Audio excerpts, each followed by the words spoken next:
Hello. I recently made a video how I draw, my advice for improving your drawing skills, where I gave an overview of my drawing practice.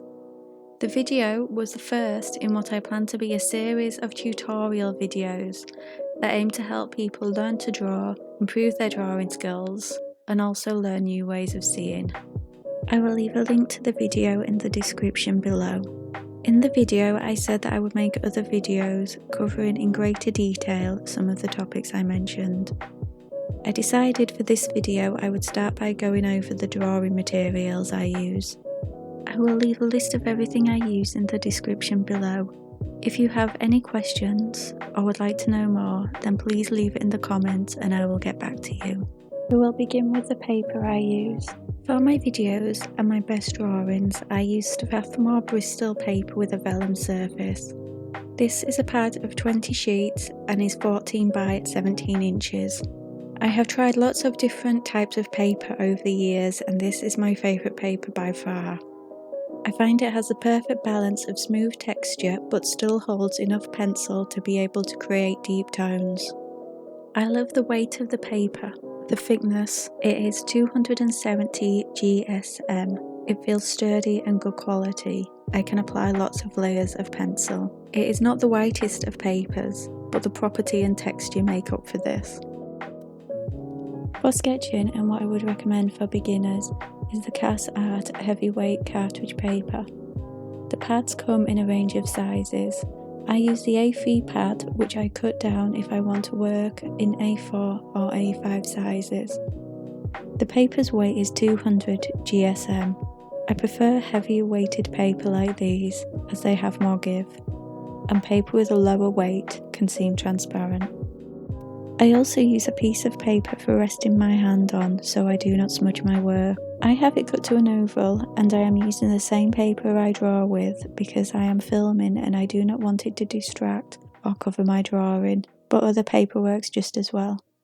The pencils I am using are the Derwent graphic pencils. I am using a 2H, a HB, a 2B and a 4B. I find the type of pencil is more important than the brand.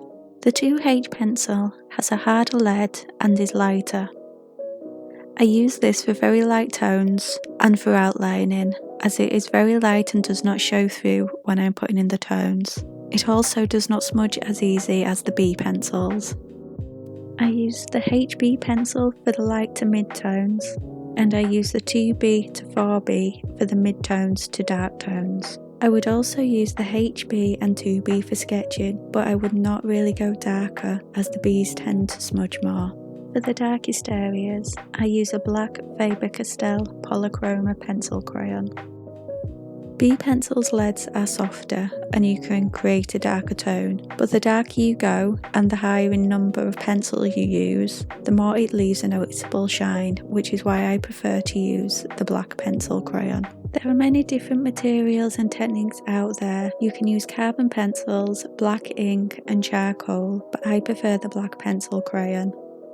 As I mentioned in the previous video, it's about finding the right one for you. I'm going to make another video going into more detail to show how I use pencils to create and blend different tones. As well as the wood encased pencils, I also use mechanical pencils. I have found the wood encased pencils are best for areas of tone and mechanical pencils are best when precision is needed, especially for texture.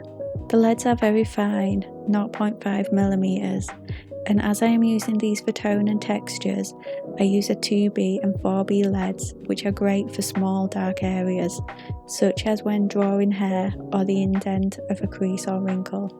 I found that I had to buy the mechanical pencils and the leads separately, making sure both the pencils and the leads matched 0.5mm, as the mechanical pencils can come in different sizes such as 0.7mm. At the start of a drawing, my pencil can start out like this and quite quickly end up like this. Pencil extenders are one of the most useful things I have bought. It has made my pencils last longer, saved me money, and stopped the frustration of working with a small pencil. Erasers can be used for rubbing out mistakes or lightening areas of tone. I use the Mono Zero eraser, which has a small point and is great for getting into the fine detail. I also use a putty rubber, which can be manipulated to a point but can also be used to lift off the pencil lead to lighten areas of tone. The last thing I would recommend, and is a necessity for any pencil artist, is a good pencil sharpener. Keeping your pencils sharp is the easiest way to improve your drawing. These small metal sharpeners work well.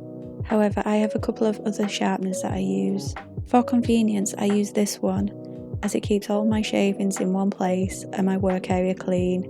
It is especially useful if I am drawing away from my studio. When I am doing a longer drawing or I am using colour pencils and need them to stay sharp, I use this sharpener, which is great because it sharpens the pencils really well and it saves my hand, as after a lot of sharpening it can get really painful. These come in different styles and this was just a cheap version which I thought was cute. I have also tried an electric pencil sharpener, which I would avoid as I find they go through batteries really quickly, and this one works a lot better. I hope you have enjoyed my video and found it useful. There is a list of everything that I've mentioned in the description below. The next video in this series will look at and cover some of the drawing techniques I mentioned in the video How I Draw. If there is anything in particular you would like me to cover or have any questions, then please let me know in the comments. If you have enjoyed my video and would like more, then please like, subscribe and hit the bell to be notified when I next post.